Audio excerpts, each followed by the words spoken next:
어차피 명심은 추미애라는 예상을 깨고 대이변이 일어났는데요.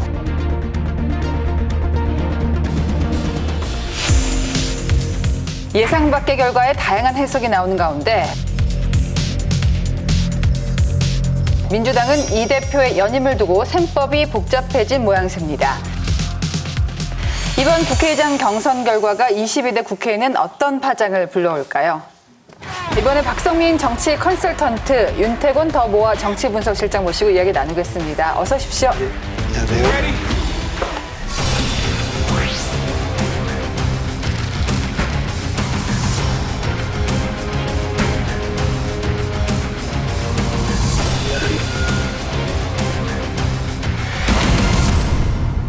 앞의 국회와는 완전히 다른 국회가 될 것입니다. 당선자들의 판단이기 때문에 그게 당심이라고 봐야 되지 않겠습니까? 일단 뭐 최악은 피했고 일단 민주당한테는 좋은 일이에요. 무리한 교통 정리가 부른 교통사고다. 친명의 숫자가 반 이상 넘는 건 우리가 다 알지 않습니까? 그럼 그분들 표도 다 못 얻었다는 거지 않습니까? 이 당이 이재명 당 아니다. 이런 거에 대해서 첫 번째 의사표시를 했다고 저는 봅니다.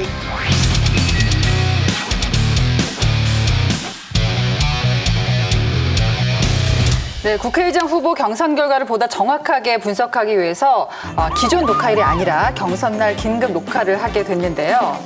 이번 국회의장 후보 선출 결과를 두고 대이변이라는 반응이 많습니다. 석간 신문에 보셨어요? 뭐 어쩔 수 없죠. 예. 석간신문이 간혹 가다가 그런 경우들이 있어요. 마감 시간 때문에. 저도 옛날 기자였는데 예. 안타깝더라고요. 와. 솔직히 우리 강적들도 우한식 의원의 승리 예상 못 하셨잖아요. 이게 그 국회의장 경선 다가오면서 두 분이 그만뒀잖아요. 근데 그때 뭐 이름들도 잘 만들어내는데 미애로 합의가라는 그 얘기가 막 돌았잖아요. 그렇게 되면서 이건 다 끝난 선거다 이런 얘기가 다 있었는데 우원식 의원을 국회의장으로 뽑았다 이렇게 표현하는 것보다 정확하게는 추미애 당선자를 국회의장으로 뽑지 않았다. 이게 이제 정확한 표현인 것 같고요. 이번엔 우원식 국회의장의 당선이 아니라 우원식 국회의장 당선을 당한 겁니다. 그렇게 봐야죠. 누구나 다 이재명 대표의 명심을 입고 추미애 당선인이 된다고 예상을 했죠. 근데 비슷하게 맞춘 분이 한 분 있어요. 유인태 전 정무수석이 어느 방송에 나와서 뚜껑 열어봐야 한다. 우원식 의원 쪽에서는 뚜껑 열어봐야 안다고 그렇게 보대요. 이제 얼만큼 그 소위 초선 의원들이나 소위 명심이 어떻게 작용을 하느냐, 작동을 하느냐, 뭐 꼭 그렇지만 않으면은 그 해볼만 하다고 보는 모양인데. 초선 의원들의 동태가 심상치 않아서 그들의 마음이 어떻게 움직일지 봐야 된다라고 비슷하게 맞추긴 했어요.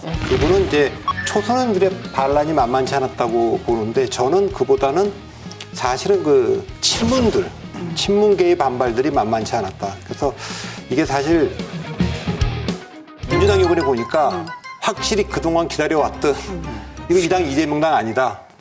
이런 게 보인 것 같아요. 그래서 친문들이 일제히 자기들의 뜻을 갖다가 그동안 눌려있던 것을 갖다 표출했기 때문에 과연 이게 지금 초선들의 뜻인지 오히려 좀 다선 의원들의 뜻인지 저는 일단 그 친문들이 이 당이 이재명 당 아니다 이런 거에 대해서 첫 번째 의사표시를 했다고 저는 봅니다. 저는 뭐 동의하면서 한 가지 더가 있는 게 예컨대 이재명 대표가 처음에 의장 후보가 4명이다가 2명이 됐지 않습니까?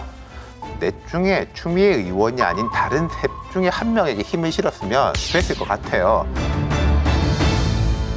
근데 그 이재명 1급 체제에 대한 우려 플러스 추미애라는 그 개인에 대한 의원들의 판단들, 그러니까 초선 의원들 중에서도 저도 조금 물어봤는데 예컨대 이 당에서 보좌관도 하고 뭐 청와대 행정관도 하고 그렇게 된 초선들이 있고 예. 정치 경험이 거의 없는 친명 신인 초선들이 있지 않습니까? 그쪽은 좀 달랐던 것 같아요. 그러니까 정치 경험이 없는 분들은 쭉 주류의 이런 흐름으로 갔다면은 말이 초선이지 거의 뭐 20년씩 그렇죠. 뭐 여의도하고 청와대 왔다 갔다 한 분들 같은 경우에는 좀 재선 3선들하고 뜻이 비슷했던 것 같습니다. 21년 대선 경선이 있었어요. 그런데 추미애 후보 쪽에는 전 현직 의원들이 한 사람도 하지 않았습니다. 20년 동안 국회의원을 했고 당 생활은 그보다 더 훨씬 길게 했는데도 불구하고 한 사람도 전 현직 의원들이 가지 않았다는 것은 추미애 의원이 어떻게 의원 생활을 했고 당 생활을 했는가를 보여주는 겁니다. 그래서 이번에 아마 명심이 추미애 당선인을 찍어라라고 해도 여기에 저 초선들은 좀 뭐 잘 모르겠습니다만은 재선 이상들은 거기에 저항을 했을 거예요. 당 대표가 나선 게 문제잖아요. 그 선거에 당 대표가 왜 나서고, 그다음 박찬대 원내대표가 나서가지고 그 보이는 손 역할을 하고 이런 것들이 정상적이지 않잖아요. 왜냐하면 이렇게 당내만의 문제가 아니거든. 국회의장은 그러니까 당직이 아니에요. 민주당 내의 당직이 아니라 국가기관 시스템에 관한 문제거든요. 그걸 뽑는데 만약에 당 대표가 이렇게 했단 말이죠. 여기에 대한 당연히 반발이 있는 거고. 그 반발은 안팎에서 다 있었던 걸로 생각하거든요. 근데 저는 국회의장 경선에서 두 번째 놀라는 거거든요. 솔직히 말씀드리면 이번이 가장 놀라는 거고 2014년에 박근혜 대통령 당시에 그때는 집권당이었습니다. 박근혜 대통령인데 정의아 의장하고 그 지금 항우여 비대위원장 표 차이가 나도 너무 났어요. 그때 정의아 의장이 제가 알고 있기로는 100표를 넘겼어요. 그러니까 그 표는 항우여 의원이 뭐 이렇게 국회의원들한테 반감을 살 뿐은 아니었고 그때 당시에 그러니까 그는 박근혜 대통령에 대한 반감, 당의 반감 그런 게 있었는데 이번도 저는 보면은 이 당이 이재명 당이라고 생각하지 마라 이런 표들도 전 있어 보입니다. 결과를 보고 하는 얘기입니다. 이번 그 개표 결과는 뭐냐면 추미애 당선인에 대한 호불호가 가른 선거예요. 그러니까 지금 그 21대 국회 때 문재인 정부에서 일했던 그 국회의원이 19명이에요. 그런데 이번 그 22대 총선에서는 27명으로 늘어났거든요. 근데 이분들이 다 그렇다고 해서 비명이나 반명은 아니에요. 총선 공천 과정을 거치면서 친명으로 돌아선 분들이 굉장히 많은데 그럼에도 불구하고 이분들은 추미애 당선인에 대해서 굉장히 반감을 가지고 있어요. 추미애 당선인이 어떻습니까? 그 문재인 정부 때 그 법무장관 하면서 물러나는 과정에서 청와대하고 불편했잖아요. 좀 진실을 말할 수 없는 것이 좀 답답했어요. 그 전에는. 대통령께서 물러나 달라라고 저한테 말씀을 하셨어요. 긴장의 끈을 놓치지 않고 몇 달을 버텨왔는데 그 결론이 제가 물러나는 거라고 하니까 이 나라의 기강이 무너지는구나. 밖에 나가는 시그널이 뭐겠어요? 검찰총장은 이제 쾌도 남마처럼 달리는 것만 남아있지 어떤 장애물도 없다. 이렇게 생각할 거 아니겠어요? 본인이 본인의 뜻으로 당시에 사직서를 제출. 법무부 장관을 그만둔다고 해놓고 지금 와서 대통령이 그만두라, 문 대통령이 그만두라고 했다는 것은 우선은 앞뒤가 안 맞고요. 문재인 대통령이 누구 그만두라고 딱 잘라서 하실 분도 아니고.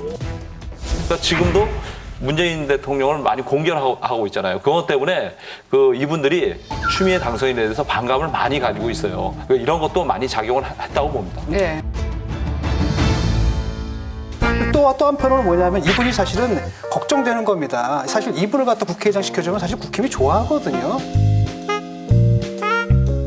추미애 이분 하면 딱 생각나는 게 뭡니까? 자책골의 명수거든요. 당장 생각나는 자책골만 한번 생각해 보십시오. 드루킹 특검 해가지고 결국 누구를 잡았습니까? 김경수라는 자기들 내부에 유력한 대선 후보를 날린 분이 또 이분이고요. 또 법무부 장관 시절에는 그 검찰총장 잡겠다 그러다가 그분을 결국 대통령을 만드신 분이거든요. 전혀 듣지도 않은 채 인사를 강행을 했습니다. 검찰총장이 저의 명을 거역한 것입니다. 장관의 말을 겸허히 들으면 좋게 지나갈 일을 세상 지휘랍시고 피가 지고 일을 더 꼬이게 만들었어요.